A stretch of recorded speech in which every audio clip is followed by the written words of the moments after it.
Dios de la historia. A la caza de Jack el Destripador. ¿Era un depravado abogado, un sádico cirujano o incluso un miembro de la realeza? ¿Quién era el monstruo que merodeaba por los callejones mal iluminados de Londres? Camina y vive a poca distancia del lugar donde se cometen los crímenes. Creo que se trata de alguien a punto de derrumbarse. A pesar del esfuerzo de tantos investigadores, el Destripador sigue siendo tan escurridizo como lo fue a finales de la década de 1880. Se trata de alguien que asesina y después desaparece. Jack el Destripador es el clásico protagonista de una novela policíaca.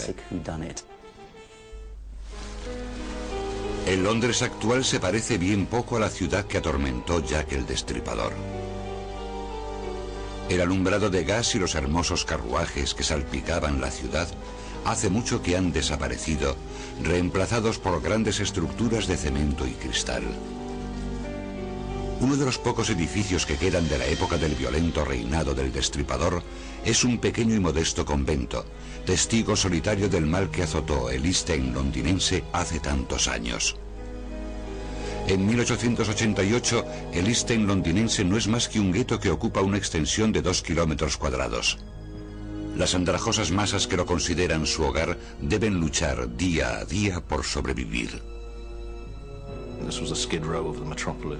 Era el barrio bajo de la metrópolis, una zona horrible llena de tugurios y pobreza. Había judíos askenazí llegados de Rusia y Polonia y muchos inmigrantes irlandeses que habían llegado por el hambre de la patata. Era una zona ruidosa, bulliciosa, un barrio sucio y muy violento.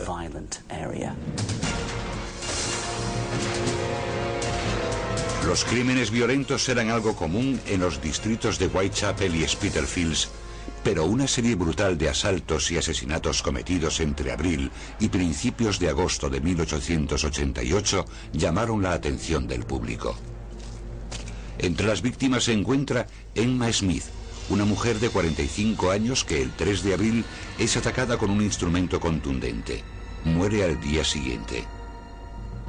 3 meses después, Martha Tabram, prostituta y vendedora callejera, se enfrenta a una muerte terrible. El 6 de agosto, Tabram pasa las últimas horas de su vida abordando clientes con otra buscona llamada Pearly Paul. Escogieron a un par de soldados y se fueron con ellos a diferentes callejones. Pearly Paul no volvió a ver a Martha. Al día siguiente, su cuerpo fue encontrado en la escalera de una casa de huéspedes. Le habían propinado más de 40 puñaladas, muchas de ellas en la zona abdominal. Es posible que este fuese el primer ataque frenético del Destripador. El hombre encargado de la investigación es el inspector Edmund Reed. Reed llevaba 16 años en la policía metropolitana y ostentaba la dudosa distinción de ser el hombre más bajo del cuerpo. A pesar de su estatura, el listo detective del East End, el inspector Reed, como le llamaba uno de los periódicos, había escalado el escalafón con rapidez hasta alcanzar su actual puesto como jefe del Departamento de Investigación Criminal de Whitechapel. Reed tiene 2 testigos en el caso Tabram, un agente de policía y Pearly Paul. La última persona con la que se la vio fue un soldado. Se pasó revista a las tropas para identificarlos, pero la iniciativa fue un fracaso. Nadie fue identificado. El 9 de agosto, durante la investigación, el juez de primera instancia declara que este asesinato es uno de los crímenes más espantosos cometidos desde hace mucho tiempo. A pesar de la atmósfera de terror, las prostitutas necesitan dinero. Continúan ganándose la vida en las oscuras calles y callejones de Whitechapel. Mary Ann Nichols, llamada Polly, se encuentra entre esas desgraciadas almas. La noche del 31 de agosto, Polly presume de sombrero nuevo ante la dueña de su pensión, y a pesar de que le debe el alquiler, afirma, medio bebida, que con su hermoso sombrero pronto reunirá más dinero. Polly se sumerge en la noche ignorante del espantoso destino que la aguarda. Alrededor de las 3:30 de la madrugada del 31 de agosto de 1888, un carretero llamado George Cross recorría esta vía pública del este de Londres que entonces se llamaba Bucks Row. cuando vio un bulto junto a una verja y se detuvo aquí. Al cruzar para investigar comprendió que se trataba del cuerpo de una mujer. En cuestión de minutos, otro carretero, Robert Paul, se había unido a él y juntos decidieron ir a buscar a un agente de policía. Regresaron con 3. Uno de ellos, el agente Neil, acercó su farol a la mujer y los 5 hombres vieron, horrorizados, que le habían cortado el cuello. Cuando se llevaron su cuerpo al depósito, descubrieron que no solo le habían cercenado el cuello casi por completo, sino que en el abdomen había una gran cuchillada mutiladora. Esa cuchillada era un indicio de la personalidad del asesino. No era sencillamente alguien que quisiera robarle y cortarle el cuello. En el asesino había algo enfermizo. Todo tipo de rumores corren por Londres. Algunos ciudadanos escriben a la policía especulando con que los crímenes están siendo cometidos por el aclamado actor americano Richard Mansfield, que en ese momento está representando el papel principal del Dr. Jekyll y Mr. Hyde en un teatro del West End. A la mañana siguiente de la muerte de Polly Nichols, los titulares del Star proclaman: un asesinato repugnante. Otra mujer horriblemente mutilada aparece en Whitechapel. Los espantosos crímenes de un maníaco. Al día siguiente, el Star hace un seguimiento aún más sensacionalista de los crímenes de Emma Smith, Martha Tabram y Polly Nichols. En cada uno de los casos, la víctima es una mujer de costumbres ligeras. Todas las vías públicas a las que las mujeres fueron atraídas para ser macabramente apuñaladas son calles que derivan de Whitechapel Road. El hecho de que estas 3 tragedias se parezcan tanto en todos sus detalles nos convence de que son obra de algún hombre frío y astuto, obsesionado por el asesinato. Las similitudes de los crímenes no pasan desapercibidas en la policía metropolitana y se llama a Scotland Yard para que tome parte en la investigación. Allí deciden asignar el caso a uno de sus hombres más condecorados, el inspector Frederick George Aberline. Este corpulento inspector, con sus 25 años de experiencia, pronto competirá en ingenio con el asesino más infame de la historia. Come listen to a dreadful tale I'm telling. In Whitechapel 3 murders have been done. With horror many hearts they now are swelling. Those fearful deeds that now to light have come. Así comienza una canción que se escucha por todo el East End de Londres después del horrible asesinato de Polly Nichols a finales de agosto de 1888. Los 600.000 hombres, mujeres y niños que habitan el enclave más pobre de la ciudad viven en un miedo constante. Un asesino sin rostro y sin nombre recorre sus calles por la noche. Creo que lo más importante del asesinato de Polly Nichols es que la prensa y la policía de repente pensaron, se trata de un asesino en serie, y este asesinato se asoció inmediatamente con los asesinatos previos de Emma Smith y Martha Tabram, que seguramente no tenían nada que ver, pero entre la prensa existía la certeza de que andaba suelto un maníaco. L.I.P. Walter & Son de Spitalfields, un fabricante de tejidos, escribe al Home Office inglés para pedir que se ofrezca una recompensa a cambio de información que lleve al arresto del asesino. Para decepción del público, el gobierno rechaza la petición. La policía metropolitana y otras instituciones habían ofrecido recompensas en el pasado. Y dicha política había caído en el desuso porque se creía que el ofrecimiento de una recompensa animaba a la gente a facilitar informaciones falsas con la esperanza de conseguir la recompensa.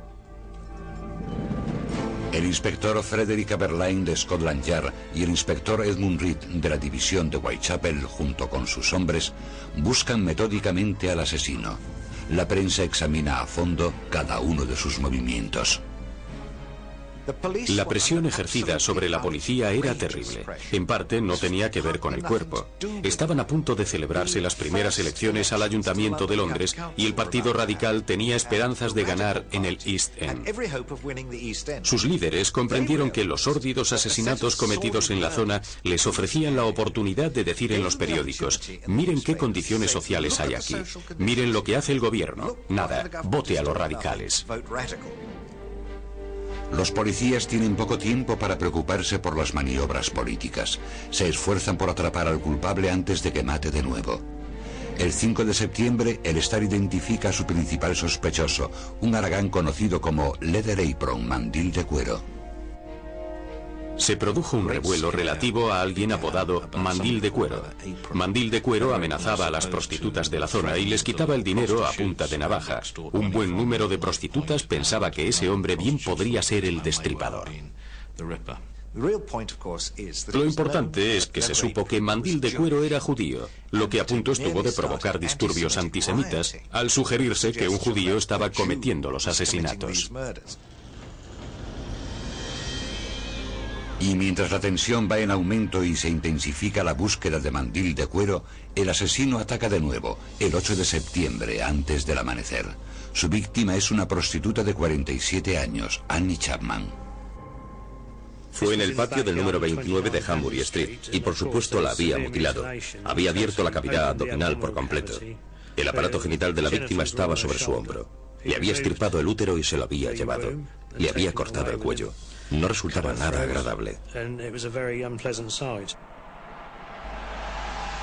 Esta vez la policía tiene un testigo directo, la señora Long, que pasaba por allí la noche del crimen. La señora Long identificó a Chapman como la mujer a la que había visto hablando con un hombre frente al número 29 de Hambury Street. Describió a dicho hombre como un poco más alto que la mujer, y Chapman medía 1,52 m. Dijo que parecía extranjero. No sabemos por qué pensó que parecía extranjero. También le oyó decirle a la mujer, ¿lo harás? A lo que ella contestó, sí. En la prensa de la época se publicó un detalle descriptivo más, que no aparecía en los archivos policiales, y es que el hombre llevaba un abrigo largo y un gorro de cazador. Además del testimonio de la señora Long, en el patio trasero del número 29 de Hambury Street se encuentra un mandil de cuero. 2 días después, el sargento William Thicke, de la Policía Metropolitana, arresta al limpiabotas John Pizer, el supuesto mandil de cuero. La policía debe enfrentarse a las airadas masas mientras lleva a Pizer a la comisaría para interrogarlo. Los gritos de asesino y mandil de cuero llenan el aire. El historial de Pizer no era bueno. El año anterior había atacado a un hombre con un cuchillo, y poco antes de que comenzasen los asesinatos había sido acusado por atacar a una prostituta de forma indecente. Al ser interrogado, Pizer niega ser mandil de cuero. El sargento Thicke le contradice diciendo que le conoce desde hace 18 años y que sin lugar a dudas es el hombre que responde a dicho apodo. Finalmente Pizer presenta una coartada creíble y queda en libertad. El mandil de cuero hallado en el patio resulta ser también una falsa pista, pertenece a un vecino. Para mayor frustración de Scotland Yard, otros sospechosos que habían sido detenidos quedan libres de toda sospecha. El preeminente cuerpo policial de Inglaterra se convierte en el centro de los ataques e incluso debe soportar los dardos envenenados que le lanzan desde el otro extremo del Atlántico. Al día siguiente del asesinato de Chapman, el New York Times publica: el desalmado de Whitechapel ha asesinado esta mañana a su 4ª víctima y sigue sin ser detectado, visto o conocido. Hay pánico en Whitechapel. La policía londinense y su cuerpo de detectives es probablemente el más estúpido del mundo. Los historiadores serios reconocían que, dadas las limitaciones de la ciencia forense, que en aquellos tiempos prácticamente ni existía, la policía hizo el mejor de los trabajos que podía esperarse. La policía sacó a la calle a agentes camuflados que intentaban encajar en su papel y llevaban remiendos, bastones, lo que fuera, con tal de no parecer agentes. Pero el chiste del momento era que, por mucho que se disfrazasen, siempre llevaban sus grandes botas de policía que los delataban. El Star animaba a fotografiar los ojos de Annie Chapman con la esperanza de que la imagen del asesino hubiese quedado grabada en su retina. Solo un poco menos absurda resulta la sugerencia de un conocido político según la cual el asesino es en realidad una mujer celosa. En septiembre de 1888, decenas de policías suplementarios han sido asignados al East End. Se les unen los miembros del recientemente creado Comité de Vigilancia de Whitechapel. Encabezado por el empresario George Lask, el grupo vuelve a sugerir que se ofrezca una recompensa. El nuevo rechazo desata una oleada de críticas. Había mucho antagonismo de prensa y policía, que incluso fue acusada de no esforzarse demasiado por descubrir quién era el destripador, y de que el esfuerzo habría sido muy superior de haber tenido lugar los crímenes en las zonas más ricas del West End. La policía continúa deteniendo a decenas de sospechosos. El inspector Aberline señala como principal sospechoso a Joseph Eisenschmidt, un carnicero sueco que estaba loco. Durante la investigación del caso de Annie Chapman, el juez de primera instancia concluye que el asesino tiene experiencia quirúrgica, basándose en el grado de las mutilaciones y en el hecho de que el útero de Chapman haya desaparecido. Las principales teorías de la época afirmaban que el destripador podría ser un carnicero o un médico. Esto se debía a que algunos de los expertos que examinaron los cuerpos creyeron que podría tener conocimientos anatómicos. Uno de ellos opinaba que incluso era muy habilidoso, pero los demás decían todo lo contrario. Con conocimientos médicos o sin ellos, el asesino hizo sus pinitos como escritor en la primera de las 2 cartas enviadas a la Agencia Central de Noticias el 27 de septiembre. Estimado jefe, no dejo de oír que la policía me ha atrapado, pero aún no me ha pillado. En mi próximo trabajo le cortaré la oreja a la dama y se la enviaré a la policía para divertirme. Atentamente, Jack el Destripador. El malvado asesino ya tiene nombre. Los mandos de la policía de la época pensaron que las cartas eran obra de algún periodista que quería mantener viva la historia. La mayoría de los estudiosos serios de la actualidad están casi seguros de que dichas cartas no procedían del asesino. Pero ¿qué nombre había creado Jack el Destripador?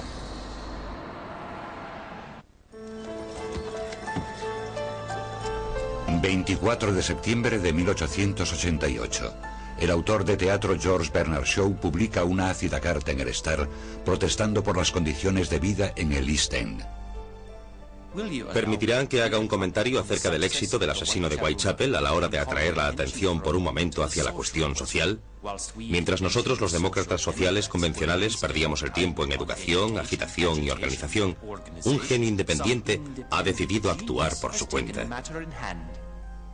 El genio independiente al que se refiere Shaw no es otro que Jack el Destripador.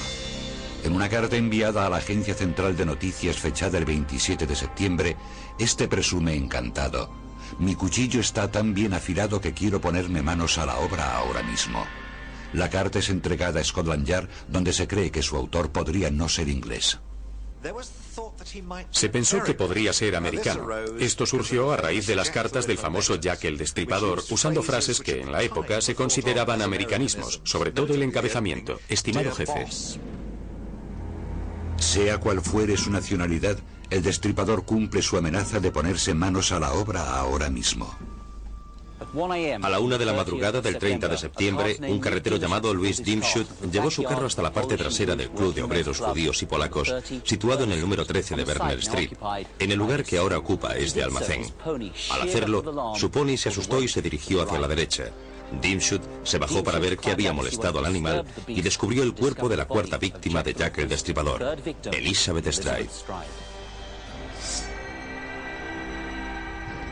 Solo le habían cortado el cuello. Lo que se argumenta para contarla como víctima del destripador es que el asesino se vio interrumpido por la llegada del testigo Dimschut, su caballo y su carro, y el asesino se marchó sin mutilarla más. Yo no creo que Stride fuese víctima del destripador, pero no puedo demostrarlo. La policía llega enseguida al lugar del asesinato y dirige un registro intensivo de la zona. Creen que el asesino podría estar acechando en las sombras. Y mientras la policía peina el barrio, a 1 kilómetro de allí, en pleno centro de Londres, está a punto de desarrollarse otro horrible acontecimiento. A la 1:45 de la madrugada del 30 de septiembre de 1888, el agente Watkins de la Policía Municipal entró en Mitre Square. Con su farol comenzó a registrar las esquinas de la plaza. Cuando iluminó este punto de aquí, vio un fardo, se aproximó a él y se tropezó con el cuerpo de Catherine Eddowes, la 4ª víctima de Jack el Destripador.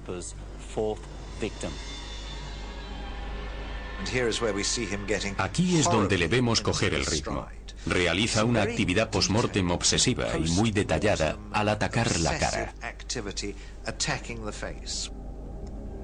Le cortó los 2 ojos, le hizo cortes en forma de V en la mejilla, le arrancó la punta de la nariz. Presentaba una raja en diagonal a través de la mejilla y parte de uno de los lóbulos de las orejas había sido arrancado y descansaba en el suelo. El abdomen estaba totalmente abierto y le había sacado los intestinos. Se llevó el riñón izquierdo y el útero. Por primera vez desde que habían comenzado los crímenes, la policía encuentra pistas importantes en Guston Street, en el East End. Una es un trozo de mandil, que es importante porque era un pedazo del mandil de Catherine Eddowes.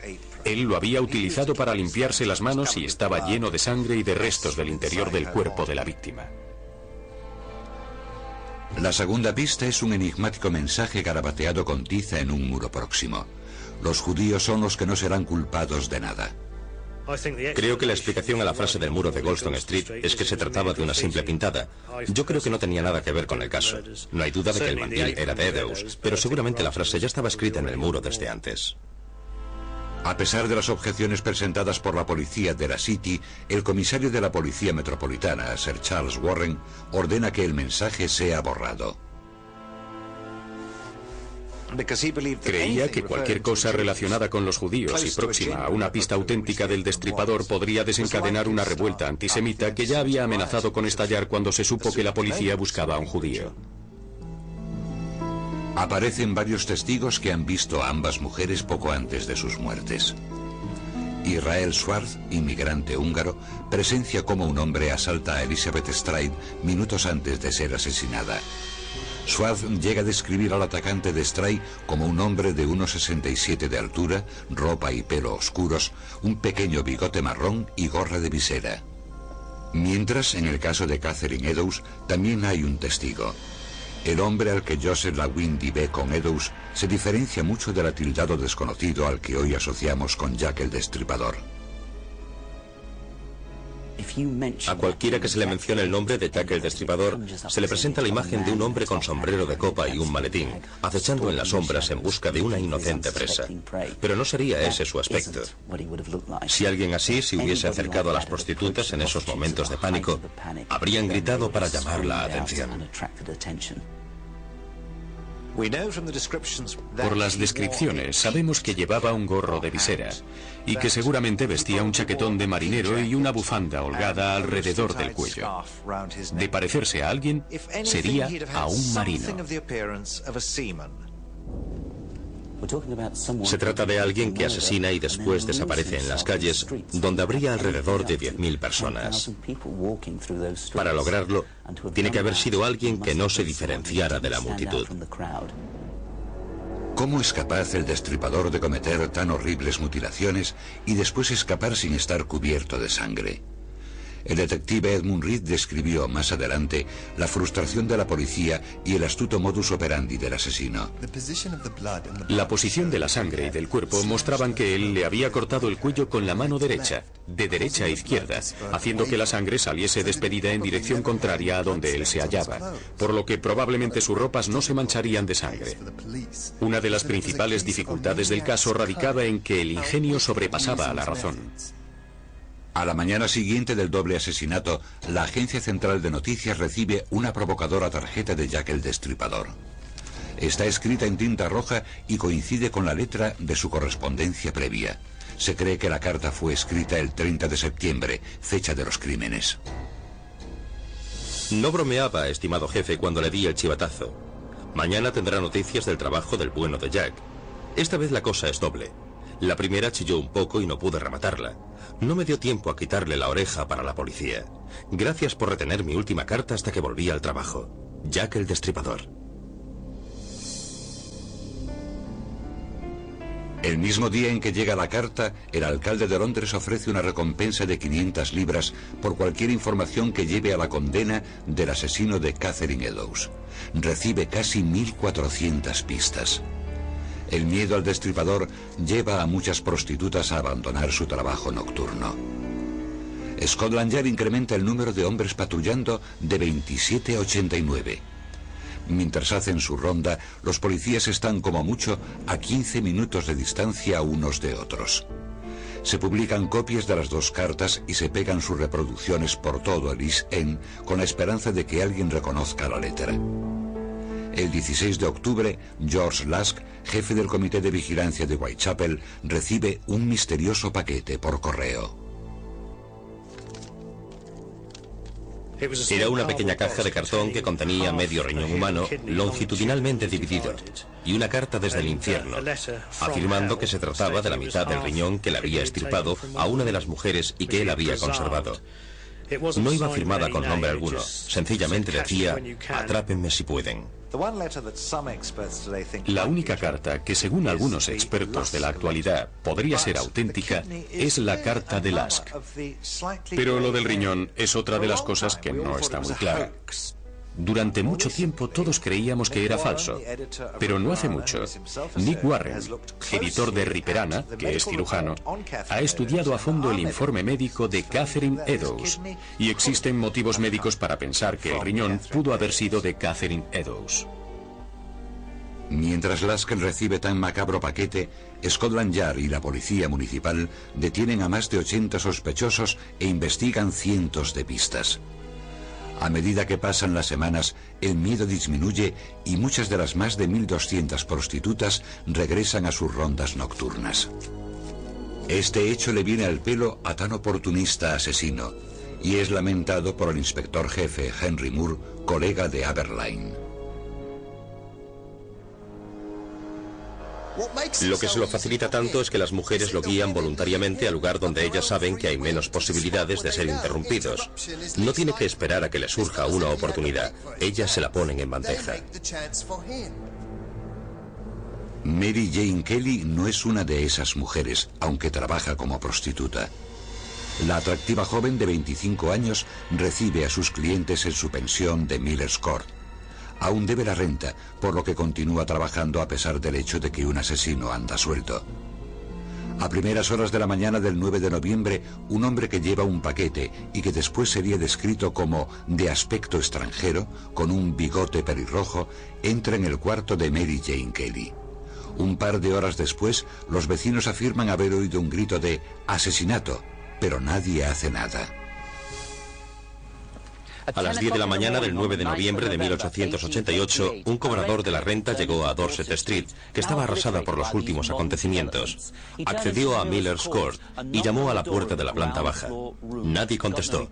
Apartó una cortina que cubría el cristal roto de una ventana y descubrió el cuerpo de Mary Kelly, la última víctima de Jack el Destripador.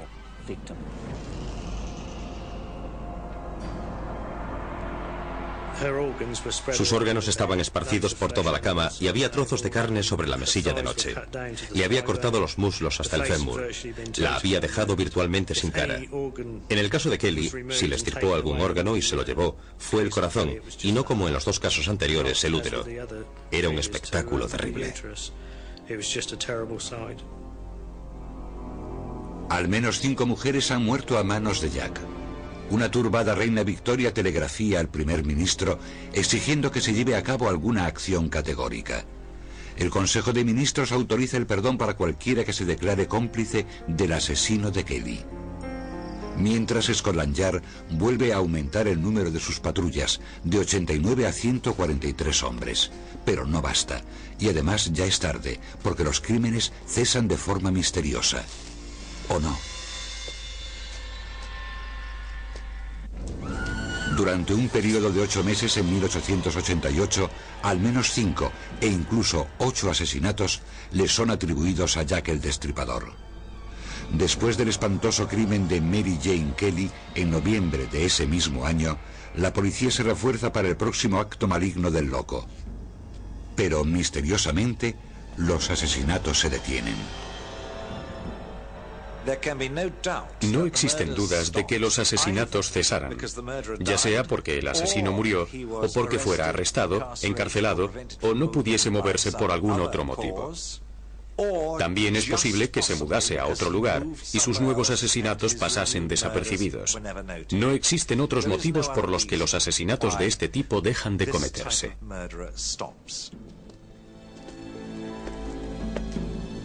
La policía metropolitana reduce el número de patrullas mientras el caos producido por el destripador se va disipando y la vida en los tugurios de East End vuelve a la normalidad.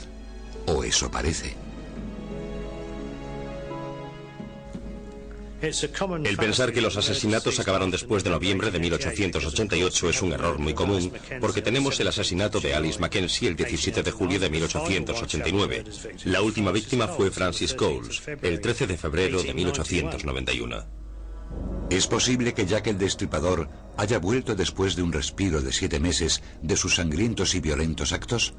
El inspector Edmund Reed defiende esta teoría. El inspector Reed parece pensar que Mackenzie y Coles fueron también víctimas del Destripador. A pesar de la opinión de Reed, los crímenes, aunque violentos, no presentan las frenéticas características de los primeros. Algunos expertos sugieren que son obra de un imitador. Es muy poco probable, creo yo, que los últimos asesinatos fuesen obra del Destripador. La policía está dividida en cuanto al número de mujeres que han muerto a manos de Jack, debate que se extiende hasta la actualidad entre los especialistas. No me parece raro que no exista seguridad en cuanto al número de víctimas que pueden adjudicársele a un asesino en serie. Yo creo que Jack el Destripador mató entre 4 y 6 mujeres. La mayoría de los expertos dicen que 5, y van desde Nichols, que murió el 31 de agosto de 1888, pasando por Annie Chapman, Stride y Eddowes, hasta Mary Kelly. El archivo de la policía, que aún existe, incluye 11 asesinatos. Si tuviese que decir con la mano en el corazón cuántas murieron a manos del mismo asesino, realmente solo podría afirmar que 3 si tenemos en cuenta el modus operandi. Esas 3 fueron Nichols, Chapman y Eddowes. Pero un tema aún más controvertido es el de la identidad del propio asesino. En 1894 el periódico The Sun publica un memorándum escrito por Sir Melville Macnaghten, subjefe de policía del Departamento de Investigación Criminal de Scotland Yard. Redactó un documento en el que nombraba a 3 personas que a él le parecían posibles sospechosos: Truitt, Ostrock y Kosminski. Esta mención de 1894 es la primera de dichos nombres en relación con los asesinatos. Druitt era maestro y abogado. Se suicidó a finales de 1888, poco después del asesinato de Mary Kelly. Parece ser que temía estar volviéndose loco. No tenemos ni idea de por qué se le consideró candidato a ser Jack el Destripador, a excepción del hecho de que Macnaghten afirma que su familia pensaba que posiblemente él era el asesino. Se cree que el segundo sospechoso es Aaron Kosminski, un peluquero judío de origen polaco que en 1888 es incapacitado legalmente. Sir Robert Anderson, jefe del Departamento de Investigación Criminal de Scotland Yard, afirma que un testigo identificó a este hombre como el asesino. Al final se demuestra que las acusaciones de que odiaba a las mujeres y de que mostraba fuertes tendencias homicidas eran infundadas, y Kosminski deja de ser un sospechoso para la mayoría de los expertos. El último sospechoso es Michael Ostrock, un estafador ruso que se hace pasar por muchas cosas, desde cirujano a sacerdote. Creo que Ostrock podemos tacharlo sin problemas. Era un hombre mucho mayor, era un estafador y un ladronzuelo, y es muy posible que en la época de los asesinatos estuviese en Francia. Macnaghten y Anderson son solo 2 de los muchos hombres interesados en los crímenes de Whitechapel. Pero, ¿y los policías que trabajan en las calles? ¿Quién, según ellos, cometió los crímenes? En 1903, Frederick Aberline sospecha de George Chapman, un hombre condenado por envenenar a sus 3 esposas. Aberline creía que si eres lo bastante malvado como para envenenar a tus esposas, también lo eres como para ser Jack el Destripador. Pero psicológicamente se trata de 2 tipos de crimen diferentes. Chapman no era Jack el Destripador. Sin embargo, Aberline también afirma que Scotland Yard sabe tan poco ahora sobre el asunto como hace 15 años. Cuando un periodista americano visita el Museo del Crimen del Scotland Yard, pregunta por qué no existen reliquias de Jack el Destripador. El policía que guía la visita le contesta: existen tantas pistas que nos lleven a la identidad de ese sujeto como las que podrían llevarnos a la identidad de un asesino que matará dentro de 100 años. Y aunque han pasado más de 100 años desde que Jack el Destripador mató a su última víctima, el caso sigue resultando atractivo para los investigadores del crimen, tanto aficionados como profesionales. Año tras año se publican libros y teorías, y cada año parece que lo hemos atrapado. Tiene que ser él, lo es, me ha convencido. Pero leemos el siguiente libro y pensamos, oh, ese también podría ser él. La caza de Jack el Destripador ya no tiene lugar en las calles del East End londinense. En lugar de eso, los hombres y mujeres que buscan su auténtica identidad pasan infinitas horas examinando miles de documentos en bibliotecas y archivos de todo el mundo. En 1993 aparece un diario que se presenta como el de Jack el Destripador. Su supuesto autor es James Maybrick, un comerciante de algodón de Liverpool que murió en 1889. Muchos expertos son convocados para certificar la autenticidad del documento. En el diario Maybrick no existe información que resulte significativa. No hay nada que nos diga algo o que nos proporcione información adicional, por lo que al principio mucha gente lo consideró una falsificación. Año tras año, el público se ve abrumado por las nuevas teorías sobre Jack el Destripador, que van desde las que especulan con que era el nieto de la reina Victoria, el príncipe Alberto, hasta las que sugieren que eran obra de una orden secreta de masones. En 1993, el historiador Stuart Evans hace un asombroso descubrimiento. Una carta de hace 80 años escrita por el inspector jefe John George Littlechild. Encontré la carta a Littlechild, en la que se nombraba a un sospechoso del que nadie había oído hablar jamás, y que era el Dr. Tumblety, el falso doctor norteamericano. Aunque los archivos de la época indican que Tumblety fue arrestado el 7 de noviembre por indecencia flagrante con un hombre, es posible que fuese liberado a tiempo para asesinar a Mary Jane Kelly 2 días después, el día 9. Una semana y media después, Tumblety huye a Norteamérica. Los agentes de Scotland Yard lo siguieron hasta Nueva York, por lo que es obvio que creían que había algo un poco más grave que el delito menor de indecencia flagrante. Tumblety nunca fue capturado. A pesar de que la mayor parte de su vida privada está arropada en el misterio, el falso médico sigue siendo uno de los principales sospechosos.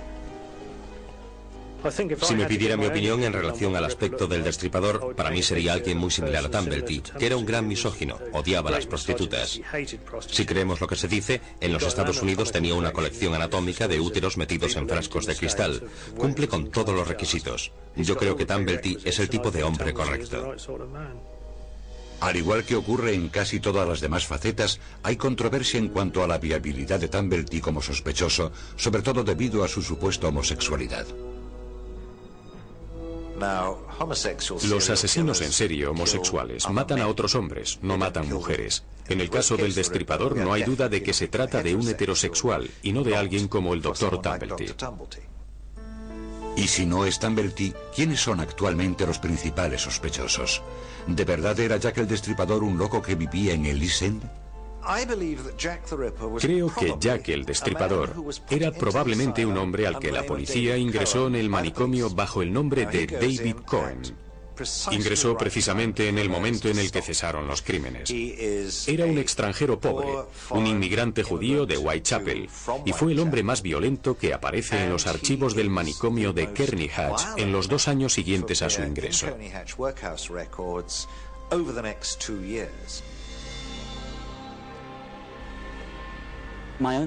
En mi opinión personal, y como dicen muchos de los agentes de policía que trabajaron en el caso, era un sencillo inmigrante judío de origen polaco que vivía en pleno barrio. La verdadera identidad de Jack el Destripador es algo que posiblemente nunca llegaremos a saber, pero tampoco podemos afirmarlo con certeza, porque en estos últimos años se ha avanzado mucho. En 1988, John Douglas, exagente y experto en perfiles de la Unidad de Ciencias del Comportamiento del FBI, intenta reconstruir la personalidad de Jack el Destripador. Cree que el destripador mutilaba animales de niño, trabajaba como carnicero o ayudante en un depósito de cadáveres. Era paranoico y seguramente llevaba un cuchillo para protegerse. También sospecha que el destripador vivía o trabajaba muy cerca del lugar donde cometió su primer crimen y albergaba mucho odio hacia las mujeres y las prostitutas. Desde el punto de vista psicológico, se trata de alguien que posiblemente controlaba sus emociones al principio, pero que luego se deja dominar por el ansia de sangre, por la necesidad de matar, y sin motivos, solo por el placer de matar.